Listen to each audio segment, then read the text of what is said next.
Bom dia aos alunos do turno diurno e boa noite aos alunos do turno noturno. Vamos hoje então continuando do ponto onde nós paramos. Hoje nós começamos com o artigo 123, que se chama infanticídio. Conforme vocês vão ver, esse crime é um crime bem específico na sua tipicidade, porque, num primeiro momento, quando fala infanticídio, dá a impressão que é matar qualquer infante, quer dizer, qualquer criança, né? Mas não é. Vocês vão ver aqui, pela leitura do próprio artigo, o artigo 123, que esse crime consiste em a mãe matar, sob a influência do estado puerperal, o próprio filho, durante o parto ou logo após. A pena é de detenção de 2 a 6 anos. Então, a conduta aqui é bem específica. É a mãe matar o filho, estando ela sob a influência do estado puerperal, que eu vou explicar o que é no decorrer da aula, durante o parto, a hora que a criança está sendo expulsa do ventre, ou logo depois do parto. É isso que é um infanticídio. Bom, agora vamos começar o estudo do tipo.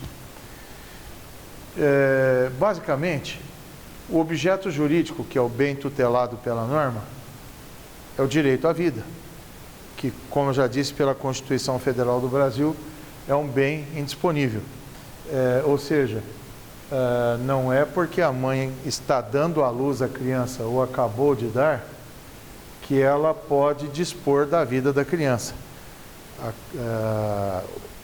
O infante aí, a criança nascente ou neonata, tem uma vida humana própria que é distinta daquela da mãe e, portanto, ele tem direitos próprios. O objeto material, que é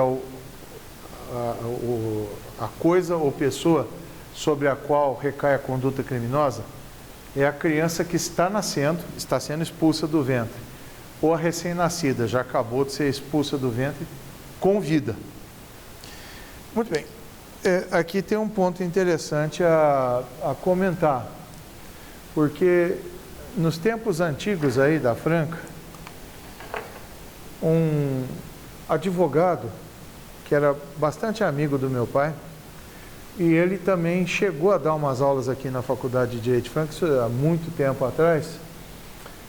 Como advogado, ele ganhou um caso em que a mulher era acusada de infanticídio. Por quê? Porque não havia prova dentro dos autos de que a hora que ela deu o golpe na criança, que a criança estivesse com vida. Vejam, o objeto material é a criança que está nascendo, ou a recém-nascida, com vida. Então, não se provou que a criança estava viva ou se a criança era natimorta, se ela já nasceu morta e a mãe golpeou uma criança já morta, já saiu do ventre morta. Então, essa foi a dúvida instalada naqueles autos e por isso que o advogado ganhou a causa, né? Então, nós precisamos, para que haja infanticídio, que o objeto material, ou seja, a criança, ela esteja nascendo agora, está sendo expulsa do ventre agora, ela é recém-nascida, nasceu agora há pouco, mas ela nasceu ou está nascendo com vida. Bem, o sujeito ativo é a mãe puérpera. Trata-se de crime próprio que assim permite coautoria e participação. Vamos explicar isso melhor. Vejam aqui, vocês sabem, no ano passado vocês aprenderam que a respeito dessa questão, né, nós temos aqui crimes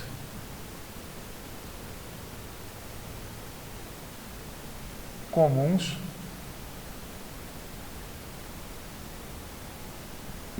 podem ser cometidos por qualquer pessoa.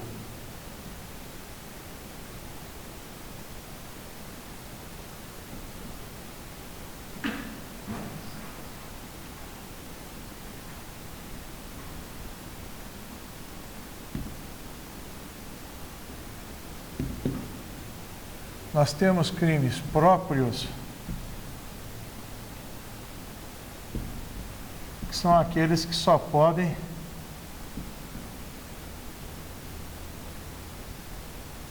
ser cometidos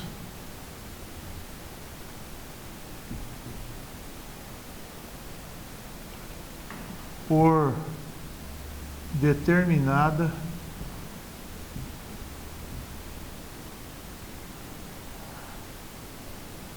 categoria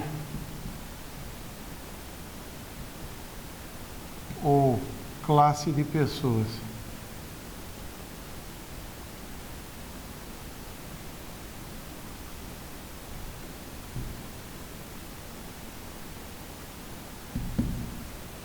E por fim, nós temos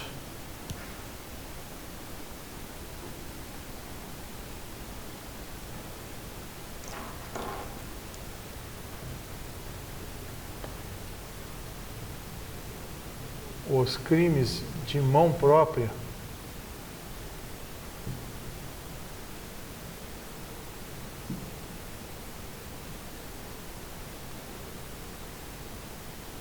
crimes de mão própria só podem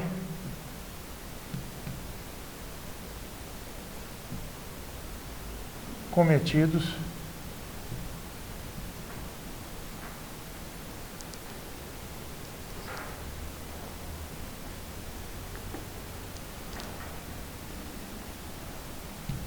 pelo agente em pessoa. Quer dizer, pelas suas próprias mãos.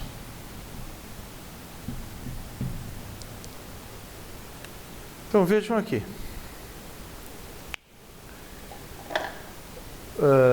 Crimes comuns podem ser cometidos por qualquer pessoa.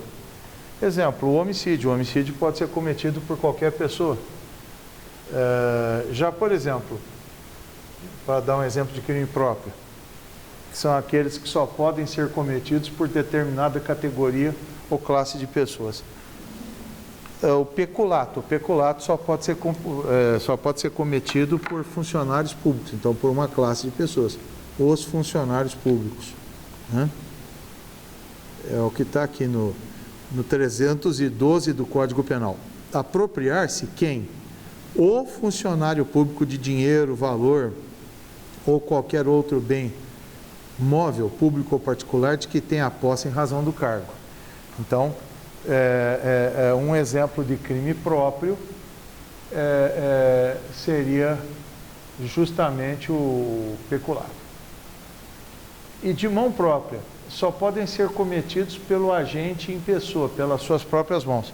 Aqui é diferente. Então, nós temos, por exemplo,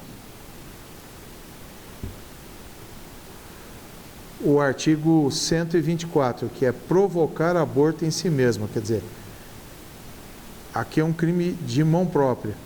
Quem pode provocar o aborto em si mesmo? Só a gestante. Tem que ser a própria gestante fazer manobras abortivas em si mesma. Então, isso é crime de mão própria. Vejam bem, os crimes próprios... Aqui, vou fazer uma observação. Os crimes próprios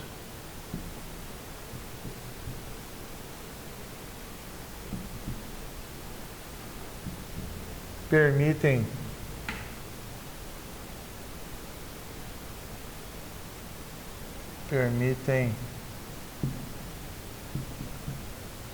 coautoria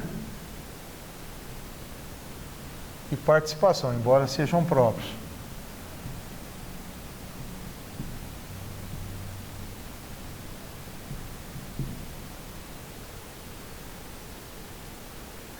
E os crimes de mão própria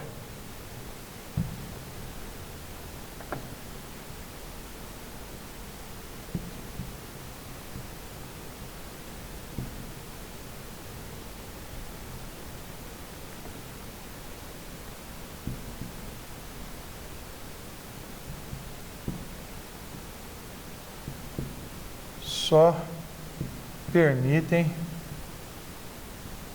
participação extratípica.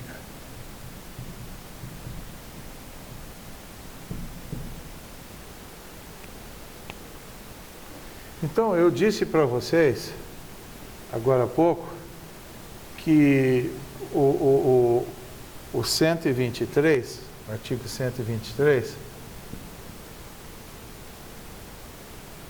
é crime próprio.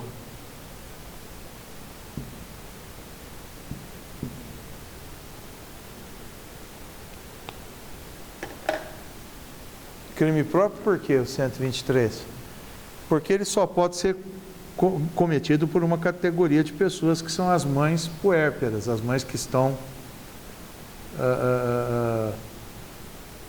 em trabalho de parto ou logo depois do trabalho de parto.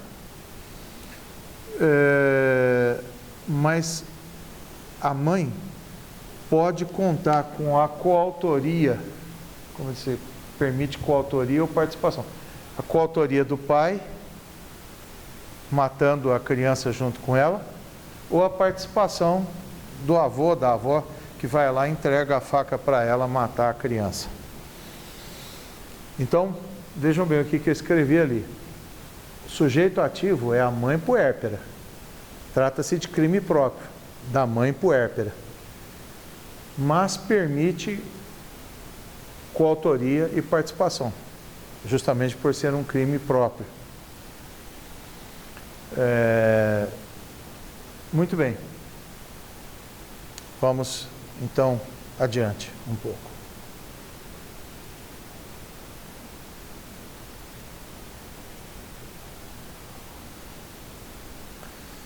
O sujeito passivo é o nascente, é o que está nascendo agora, ou seja, ele não acabou ainda de ser expulso do ventre. Ou o neonato. Neonato, quer dizer, a própria palavra está dizendo, neo é novo, nato, nascido, é o recém-nascido. É aquele que já foi expulso do ventre, mas faz pouco tempo, né? Ou seja, é logo após o parto. Aqui uma coisa importante, a diferença entre aborto e infanticídio, porque o aborto vai vir aqui do 124, 125 em diante. Vejam bem, diferença entre aborto e infanticídio.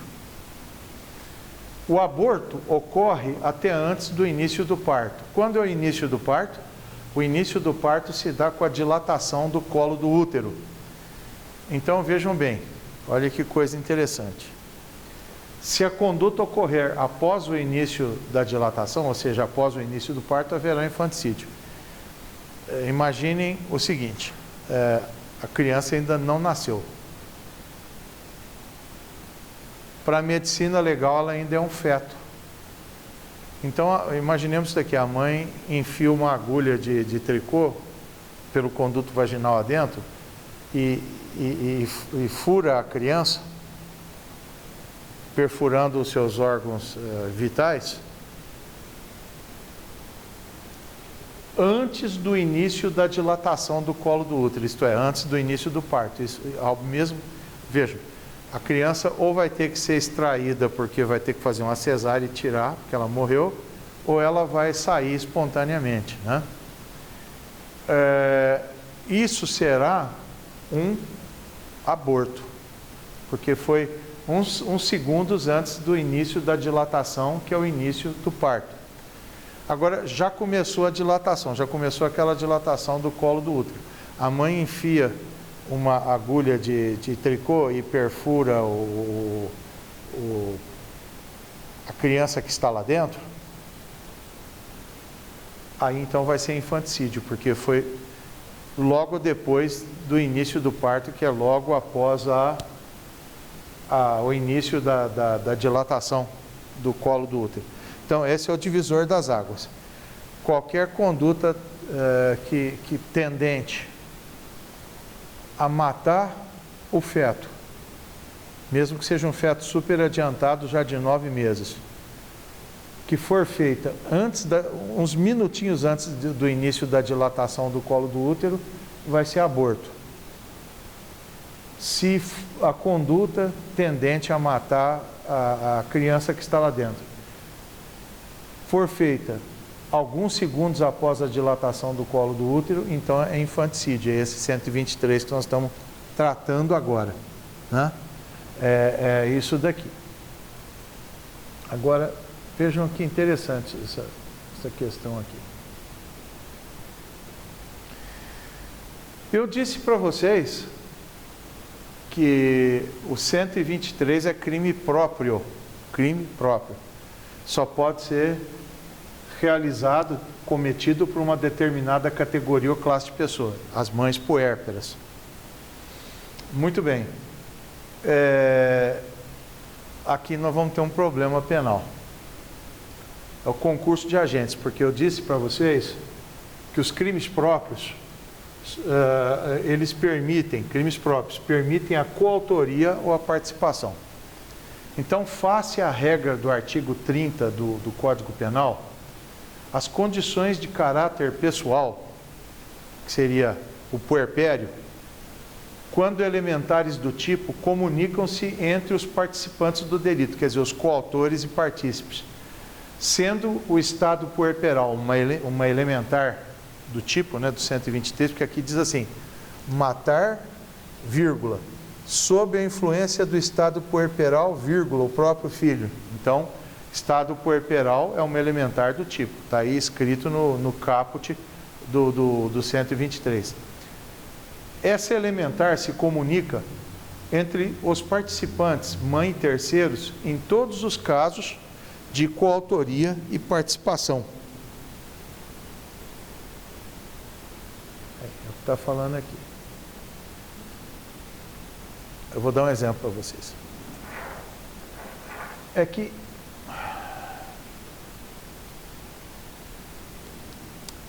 no Código Brasileiro, Código Penal de 1940, que foi reformado pelo legislador em 1984, ele adotou a teoria monista. É um crime só, é um crime para todos os autores, coautores e partícipes. É um crime só. Então, vamos começar o exemplo lá pelo que eu já dei para vocês, o 312. Então, o 312 é o peculato. O que é o peculato? É o funcionário público se apropriar de dinheiro, valores ou qualquer outro bem móvel, pode ser público ou particular, de que ele tem a posse em razão do cargo. Então, ele faz uma apropriação indevida daqueles bens públicos ou particulares de que ele tem a posse, em razão do cargo dele. Muito bem. Então vamos dar um exemplo para vocês entenderem melhor. Eu sou funcionário público. Aí eu convido o Matheus, que está aqui me gravando, e ele não é funcionário, imaginemos que ele não fosse, ele é, mas imaginemos que ele não fosse funcionário público, né? Para entrar na repartição pública que eu trabalho, e nós furtarmos alguns computadores de lá, certo? Então, o que acontece? Não posso eu responder pelo peculato e o Matheus pelo furto, porque é um crime só para todo mundo. Todo mundo que participou tem que responder por um crime só. É a chamada teoria monista. Então, vejam bem o que fala o artigo 30. Ou bem ou mal, ele está escrito assim. Artigo 30. Não se comunicam as circunstâncias e condições de caráter pessoal. Por exemplo, o fato de eu ser funcionário público é uma condição de caráter pessoal. Eu ser funcionário público. salvo quando elementares do crime. Aqui no 312, o funcionário, a palavra funcionário público, expressão funcionário público, é elementar do tipo, olha o que diz aqui, 312. Apropriar-se o funcionário público, não é uma pessoa qualquer, o funcionário público, de dinheiro, valor ou qualquer outro bem imóvel, público ou particular, de que tenha posse em razão do seu cargo. Muito bem. Então, o que acontece pelo artigo 30? Como o funcionário público é uma elementar do tipo do 312, a hora que eu falo para o Mateus, Mateus, eu sou funcionário público ali naquela repartição pública, vamos entrar lá comigo e furtar uns computadores? Então vamos, eu tenho a chave do local. E o Mateus aceita, sabendo que eu sou funcionário público, essa minha condição de funcionário público, fictamente, passa para ele, só para efeito desse processo criminal. Então, sendo eu funcionário público verdadeiro e o Mateus funcionário público por essa ficção legal, nós dois somos funcionários públicos, nós dois vamos responder pelo 312, que é o peculato que exige que sejam um ou dois ou três funcionários públicos, né? E aí não vai ter problema de tipicidade, o Mateus não vai responder pelo furto e eu pelo peculato. Nós dois vamos responder pelo mesmo peculato. Por quê? Para efeito da lei, nós dois somos funcionários públicos. Então, eu creio que você já deve ter entendido o que eu quero dizer. Vejam bem, a mãe, ela mata com a ajuda do pai a criancinha que está sendo expulsa do ventre nascente ou neonata, recém-nascida. Não pode a mãe responder pelo 123, que é o infanticídio, e o pai pelo homicídio. Que vai dizer assim, mas quem sentiu todos aqueles sintomas do puerpério foi a mãe. Não, eu sei que no mundo do ser, foi só a mãe que sentiu aqueles sintomas do puerpério. Mas o que eu quero que vocês entendam é que fictamente, diz assim aqui, ó, não se comunicam as circunstâncias e as condições de caráter pessoal. O puerpério é uma condição de caráter pessoal. Ela ser mãe puérpera é de caráter pessoal. Salvo quando elementares do crime. Mas é elementar do crime. Vejam, 123. Matar, vírgula, sob a influência do estado puerperal. Colocou aqui no caput do artigo. O próprio filho durante o parto ou logo após. Então, por incrível que pareça,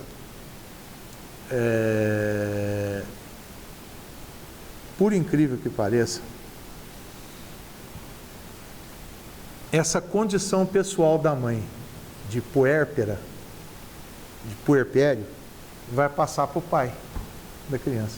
Ele vai ser puérpero também, fictamente, igual o Mateus fictamente virou funcionário público. E aí os dois vão responder pelo infanticídio por essa pena menor, porque o homicídio teria uma pena maior. Mas vocês vão dizer assim, nossa, mano, eu não conformo com uma coisa dessa.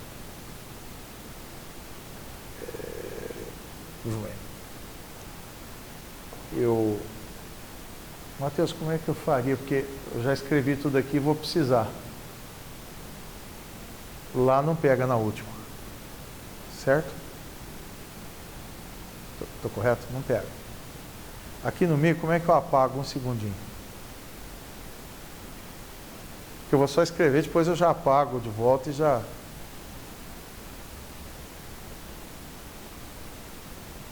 Isso, muito obrigado. Então, nós vamos entender o seguinte.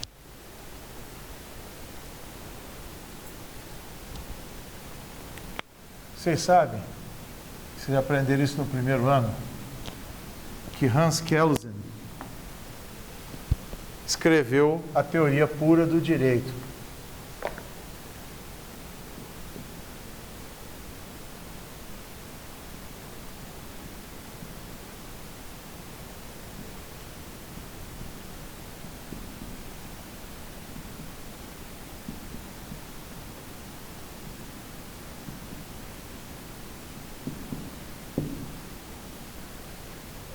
Todos falam, ou a grande maioria dos escritores que eu tenho visto, que Kelsen tem dois mundos, o mundo do ser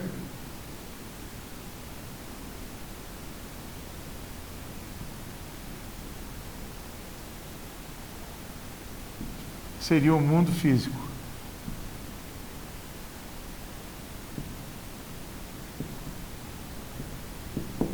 E o mundo do dever ser.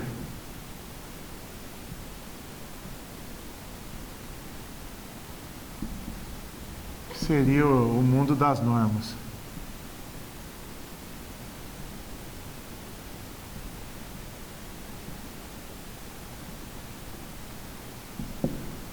Mas nós podemos certamente dizer, para vocês entenderem melhor, que Kelsen tem um terceiro mundo, o mundo das ideias, como em Platão.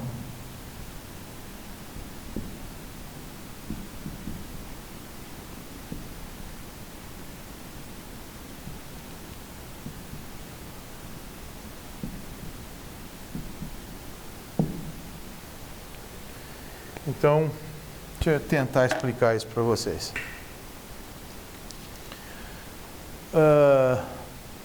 A nossa ciência, que é o direito, antes ela se confundia com a filosofia, com a sociologia. Hoje ela tem um campo de estudo próprio, o direito. O direito é o campo de estudo que se ocupa com a pesquisa e o estudo das normas jurídicas.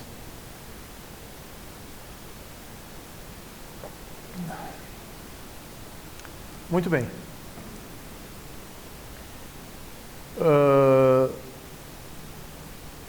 No mundo físico, mundo do ser, para vocês entenderem, esse mundo aqui que nós habitamos,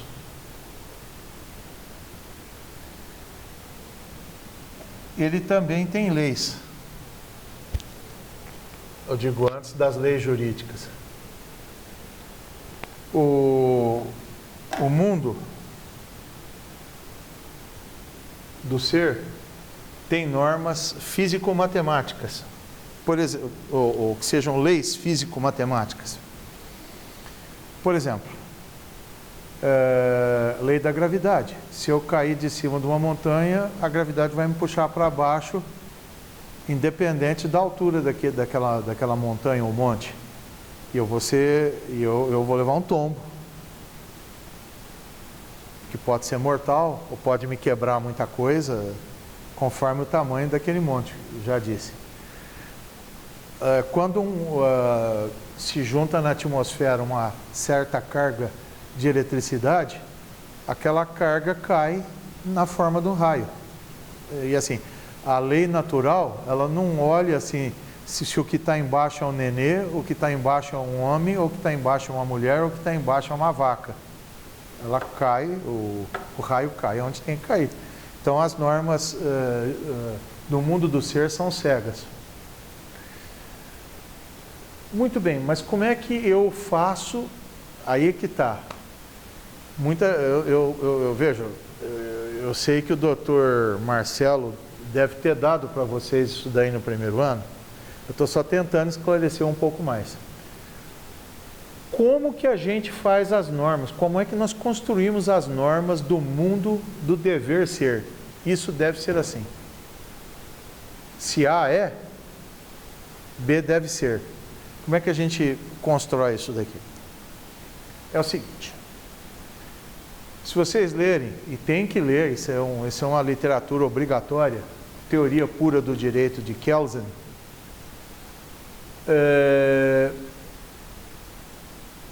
ele fala de uma pessoa que ele chama de legitimado. Quem que é o legitimado? Bom, o legitimado, aqui no nosso regime democrático, é o Congresso Nacional, feito de deputados federais e senadores. Mas e num regime autoritário? É o ditador, né? Então, para ele não interessa. Ele não interessa por esse lado, vamos dizer assim, moral, ético-moral, de isso ser justo ou injusto, ou ser bom ou ser mal.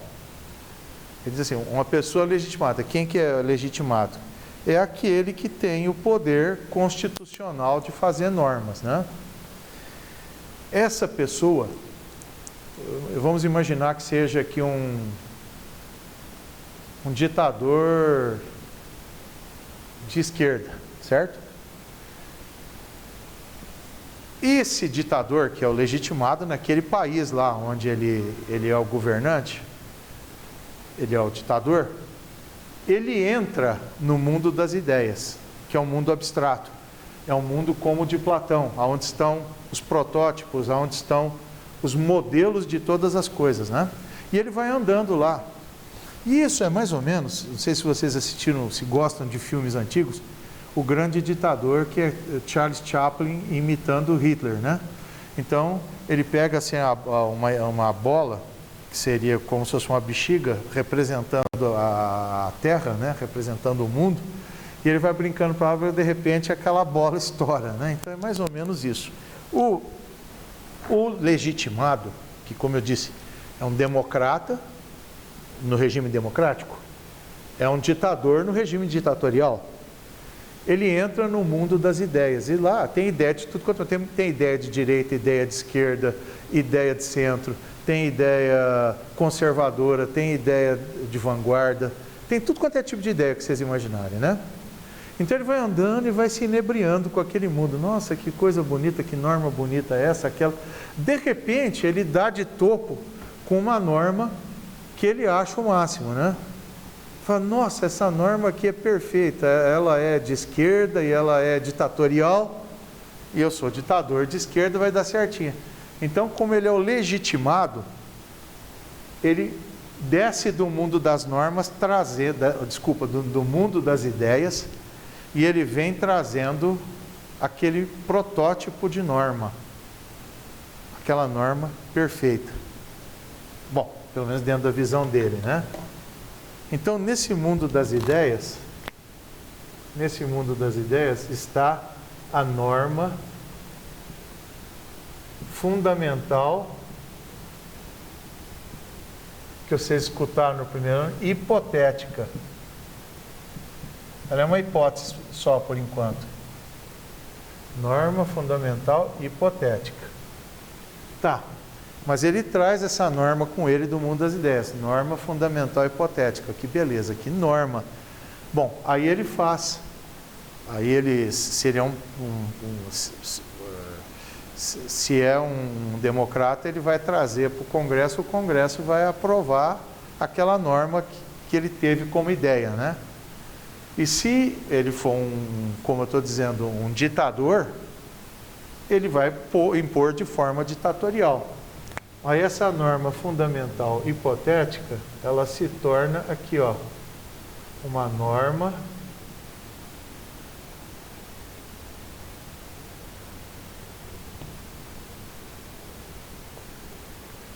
ela vai se tornar uma norma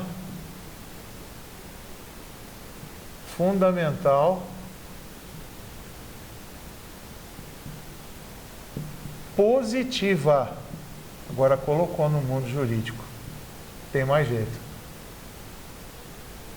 Então, aquilo que ele trouxe apenas como uma ideia, como uma hipótese, como um protótipo, agora ele colocou, porque ele é o legitimado, ele colocou no mundo das normas, no mundo do dever ser. Agora deve ser. É norma fundamental que não é mais hipotética, ela é positiva. Então, quando perguntarem, onde que fica a norma fundamental hipotética de Kelsen? No mundo das ideias, de Platão. Onde fica a norma fundamental positiva? No mundo do dever ser, porque ela já foi colocada no mundo do dever ser. Mas o que eu quero dizer para vocês, que essa norma fundamental hipotética, tão maravilhosa aos olhos de quem a vê, né, daquele legitimado que subiu no mundo das ideias e de lá pescou uma norma fundamental hipotética, ela não precisa, seria bom, mas ela não precisa corresponder, ela não precisa ter, digamos assim, adequação com o mundo do ser.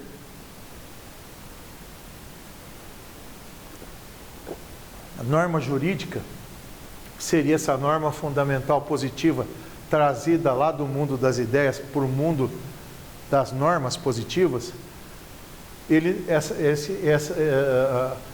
as normas do dever ser, do mundo do dever ser, não precisam coincidir em ideais ou moral ou política com aquilo que é no mundo do ser. Então, vou dar um exemplo para vocês, esse agora. Essa norma do artigo 30 aqui. O legislador foi, o Getúlio, né, no caso, Vargas, em 1940, ele foi lá e botou aqui no artigo 30. Não se comunicam as circunstâncias e condições de caráter pessoal, quer dizer, inclusive o puerpério, salvo quando elementares do crime. E é elementar do crime.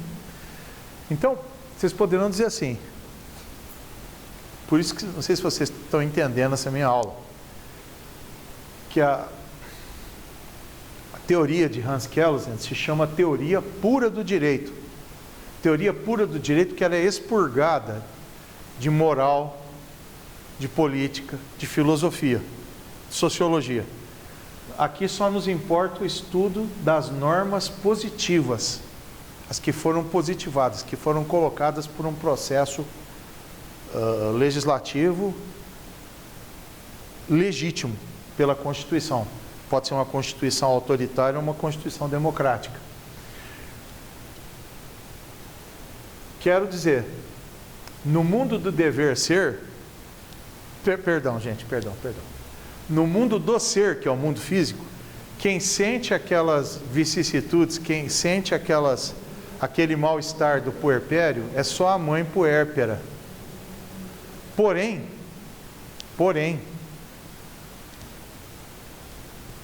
no mundo do dever ser, por causa dessa norma do artigo 30 do Código Penal, que é o mundo das normas, a norma manda o estado puerperal ser transmitido da mãe fictamente para o pai. Mas eu não sei se estou conseguindo transmitir para vocês. O mundo do dever ser não tem que coincidir com o mundo do ser. E o mundo do ser não tem que coincidir com o mundo do dever ser, porque aqui as normas são feitas pela própria natureza, vocês entenderam? O raio cai aonde que ele tem que cair. A lei da gravidade atrai qualquer um de nós para baixo, se a gente estiver numa altura.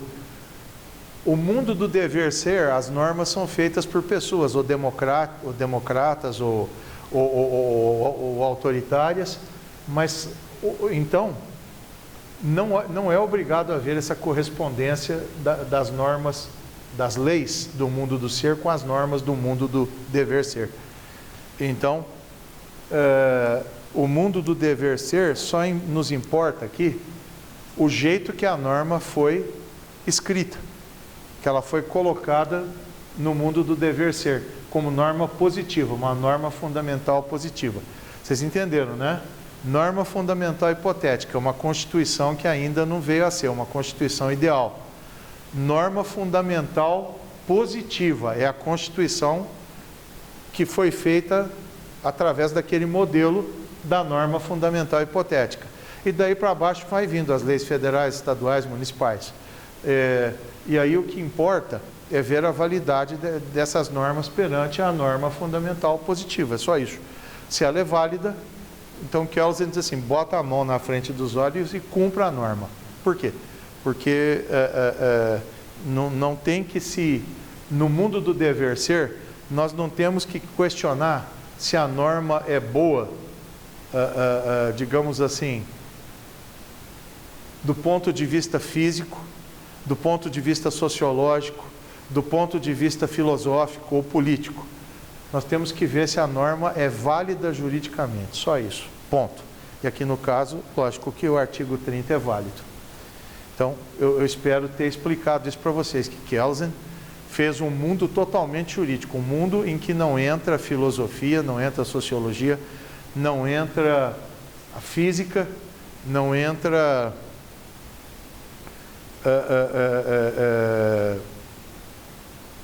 enfim, política, que ele detestava a política. É só o estudo das normas jurídicas, é só isso, a validade, a entrada em vigor e a validade até onde vai de uma norma jurídica. Só isso daqui.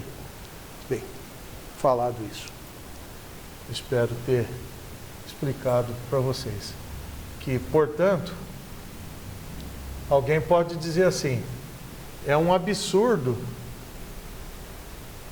pegar o estado puerperal, que só a mãe é que sente, e passar para o pai ou para o tio, né? Não, isso pode ser um absurdo físico, no mundo físico, né? Mas não é um absurdo jurídico, que tem uma norma jurídica mandando fazer isso, passar fictamente o estado puerperal da mãe para o pai, para o avô, para a avó, para o tio, para a tia, para, enfim, quem ajudá-la naquele crime.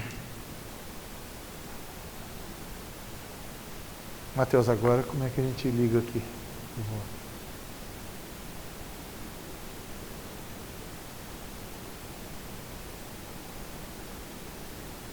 Sim. Ah, agora ligou. Tá certo. Obrigado. Bom, então,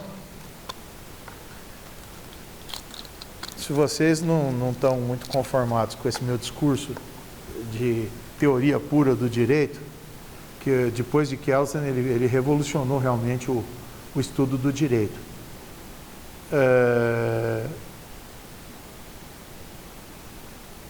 Vocês não têm que pensar assim, mas de trás dessa norma jurídica há uma política boa, atendeu-se bem os anseios que tem lá no mundo físico, ou está de acordo com a moral, com a filosofia? Não. Nós temos que só preocupar se a norma foi feita através de um processo legislativo válido, portanto, se ela entrou em vigor, em vigência, e se ainda está em vigência. Só isso daqui. E aí vamos aplicar a norma, sem discutir essas outras questões. Esse é o estudo do direito. Se vocês estiverem assim meio que não concordando com isso, vocês têm que procurar o outro campo de estudo, ou seja, vocês têm que estudar sociologia, vocês têm que estudar filosofia, vocês têm que estudar ciência política, mas menos direito, porque direito é só validade ou não de normas jurídicas. Não interessa se ela é uma norma boa ou ruim.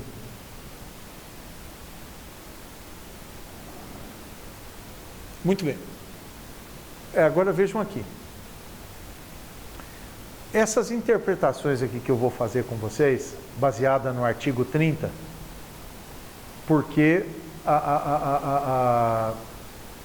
o estado puerperal é uma elementar do tipo e, portanto, se comunica entre a mãe e os terceiros que a ajudam a fazer esse crime, a gente faz essas interpretações também visando a mãe. Porque se nós concluirmos que aquele crime que nós estamos tratando não é um infanticídio, mas é um homicídio, a mãe vai responder por uma pena maior, quando ela tem direito de responder por essa pena menor do infanticídio. Muito bem. Então quer dizer o seguinte, imaginemos aqui, ó, vamos a uma questão de coautoria, tá? Bom, primeiro, a mãe ela mata sozinha a criança, então não tem coautoria. A mãe está dando à luz a criança está acabando de ser expulsa do ventre, ou ela acabou já de ser expulsa do ventre. A mãe dá uma facada na criança, então isso é um infanticídio, porque ela matou o próprio filho sob a influência do estado puerperal, estava o estado puerperal presente, e foi durante o parto ou logo após o parto. Beleza.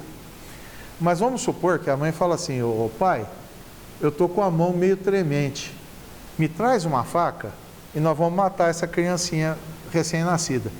Mas com a sua força e a minha somada, ou seja, você vai pegar na minha mão, você vai envolver a minha mão com a sua mão e nós vamos descer a faca no peito da criancinha. Isso é uma coautoria. Os dois vão responder por 123. Não é ela por infanticídio, que é uma pena menor aqui de 2 anos de reclusão, de detenção, e o pai por 6 anos, aí no mínimo, que é o homicídio. O pai vai responder também por infanticídio. Mas por quê? Porque fictamente esse estado puerperal, que é elementar do crime do 123, passou para o pai, só por isso. Agora vejamos aqui outra hipótese. já, isso aqui que eu acabei de dar é coautoria. Vamos dar uma hipótese de participação. A mãe fala assim, pai, eu estou assim, até desanimada com a feiura desse menino, quero matar. Mas eu estou com as perninhas fracas para ir até na cozinha, me traz a faca aqui. Aí ele traz a faca, a mãe dá a facada sozinho, o pai só trouxe a faca. Ele é partícipe. Mas pergunto do quê? Partícipe de infanticídio, porque se o crime principal que a mãe fez é um infanticídio, a conduta acessória do pai, ela tem que aderir à conduta principal. Ou seja, o pai vai ser partícipe do 123, da conduta principal da mãe, que é o infanticídio. Agora, essa daqui vocês vão achar assim que é um absurdo, mas não é, pelo artigo 30. Suponhamos que a mãe fala assim, pai, esse menino é muito feio, eu estou até com desânimo de ser mãe desse menino aqui. Eu quero matar essa criança que acabou de nascer, mas eu estou fraquinha. Pega você a faca e dá a facada no peito do moleque para mim. Aí o pai pega e, como a mãe pediu, o pai dá uma facada no peito da criancinha recém-nascida, matando-a. Muito bem. Aí eu pergunto, vejam bem, nesse caso, o autor principal da morte foi o pai é que deu a facada no peito da criança. Quem induziu o pai a fazer isso é a mãe, puérpera. A mãe só induziu, mas o pai é que cometeu a conduta principal. Aí, num dos anos passados, uns alunos falaram, não, mas doutor, isso daí é um homicídio, né? O que o pai fez é um homicídio, porque o pai não está no estado puerperal. Tá sim. Pela regra do artigo 30, diz assim, não se comunicam as circunstâncias e condições de caráter pessoal, salvo quando elementares do crime. Aqui no 123 é elementar do crime.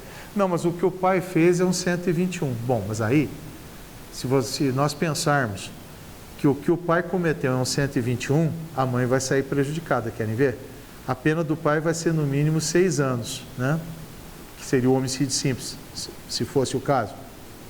Vai ter uma qualificadora, com certeza, mas estou dizendo assim, o mínimo é 6 anos de reclusão. E a mãe vai ser partícipe desse homicídio do pai, e ela vai responder por 6 anos também. Aí não pode, porque ela tem direito aqui a uma pena de 2 anos pelo infanticídio. Então nós temos que dizer que o estado puerperal fictamente passou para o pai puérpero, como que sentindo todos aquele mal-estar do puerpério, ele deu a facada no peito do molequinho. E a mãe sim, que estava com os sintomas do puerpério, ela vai ser partícipe agora do 123, do infanticídio. Então, todas as interpretações são feitas para ajudar a mãe.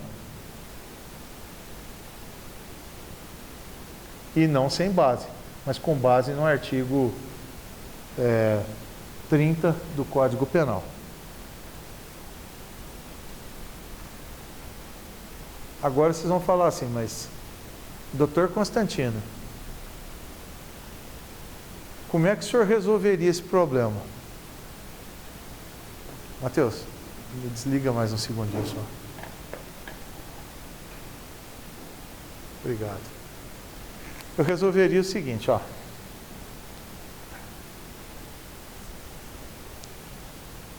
Numa lei a ser feita, vocês entenderam? Ó, isso aqui é de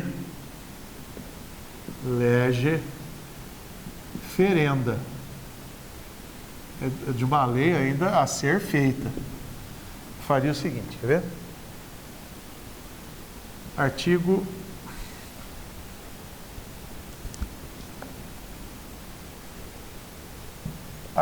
123. Revogado. Essa é a minha maneira de pensar, entenderam? Eu resolvi o problema facinho. Artigo 121, que é o homicídio. Matar alguém. Pena de 6 a 20 anos de reclusão.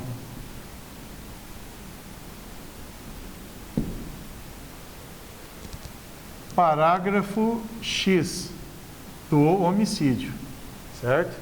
Parágrafo X.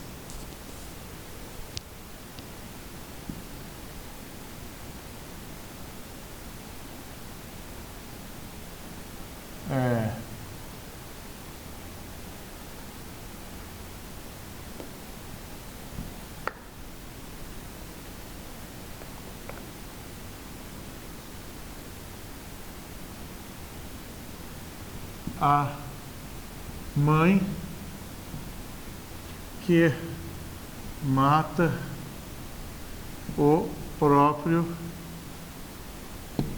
filho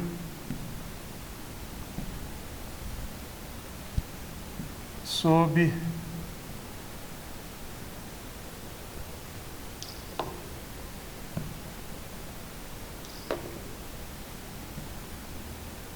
a influência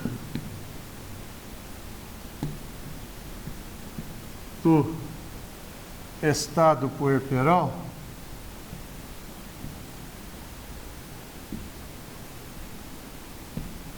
mãe que mata o próprio filho sob a influência do estado puerperal durante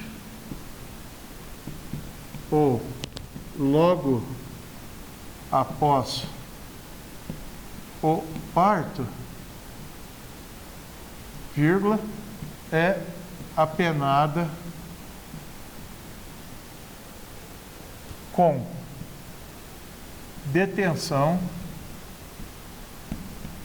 de 2 a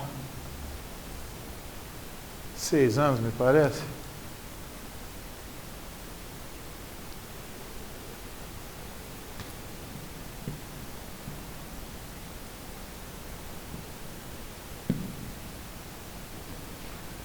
E o artigo, como eu já disse, o 123, estaria revogado. Então, o que eu faria, gente? Não sei se vocês entenderam.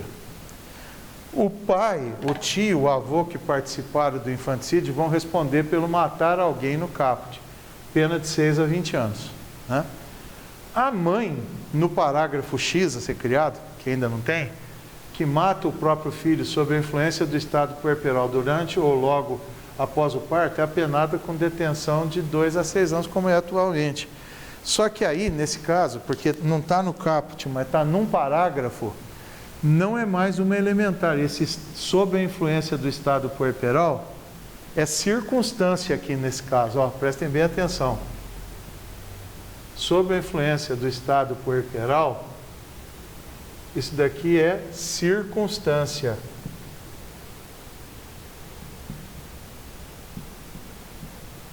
E não elementar.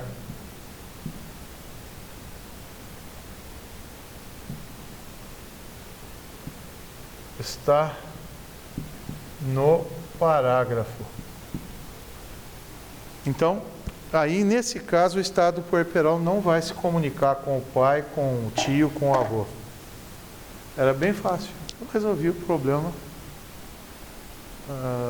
muito facilmente. Então, seria isso.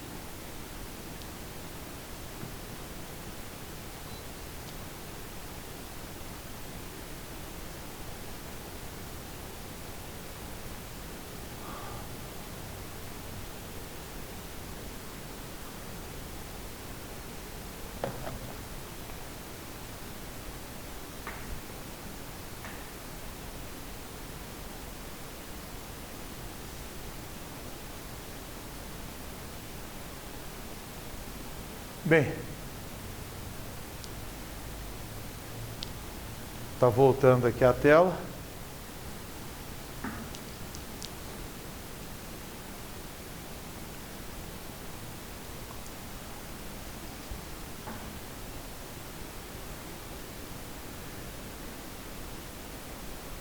Tipo objetivo. Vejam, o núcleo do tipo é matar, que significa tirar a vida dele, tirar a vida do menininho. Agora, vejam aqui, até agora ainda não falei o que é estado puerperal, vou falar. Estado puerperal é o conjunto de sintomas físicos e psíquicos que causam na mulher um abalo moral em razão do fenômeno obstétrico do parto. Então, quer dizer assim, que a mulher não fica louca no puerpério. Entenda bem. A mulher, ela fica com um abalo que pode levá-la a fazer o infanticídio. Então, é por isso que a lei já colocou uma pena menor do que o homicídio, né? Uma pena de 2 a 6 anos de detenção. Então, aqueles sintomas físicos e psíquicos devido ao fenômeno obstétrico do parto que ela passa, é que desencadeiam nela esse abalo. Só um abalo.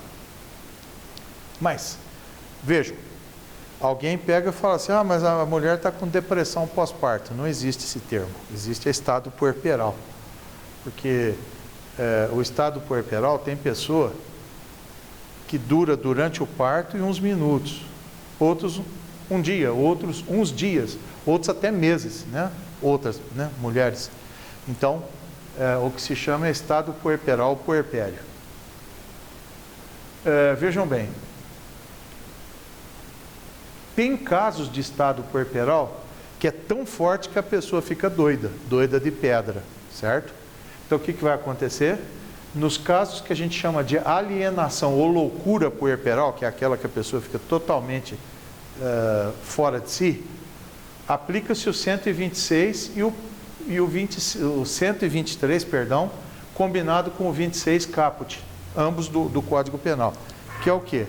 Se a pessoa é totalmente, como eu disse, a gente não pode falar assim, é inimputável, né? Se a pessoa é totalmente inimputável, não sabe nada do que está fazendo, é doida de pedra, a mulher é doida de pedra, correto? Então, nós vamos dar para ela, o juiz vai absolvê-la impropriamente, chega lá no fim do processo, já tem um laudo dizendo, ela é doida de pedra por causa do puerpério. O juiz absolve, mas aplica uma medida de segurança nela pela loucura. E ela vai para o manicômio judiciário.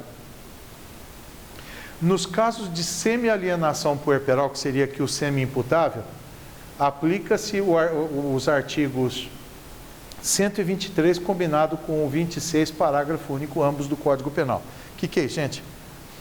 A mulher não chegou a ficar doida total, mas ela ficou meio doida. Semi-imputável, como está dizendo, né? Então, chegando lá no fim do processo, vai se aplicar a ela uma pena diminuída, uma sentença condenatória com uma pena diminuída. Se o juiz achar que ela está semi-imputável, fronteiriça, mas mais para o lado de lá da fronteira, o juiz pode pegar essa pena diminuída e transformar numa medida de segurança substitutiva ou vicariante, né? Aí ele vai optar pela pena diminuída, se ela for mais para cá do lado da sanidade, ou então em transformar a pena diminuída numa medida de segurança vicariante.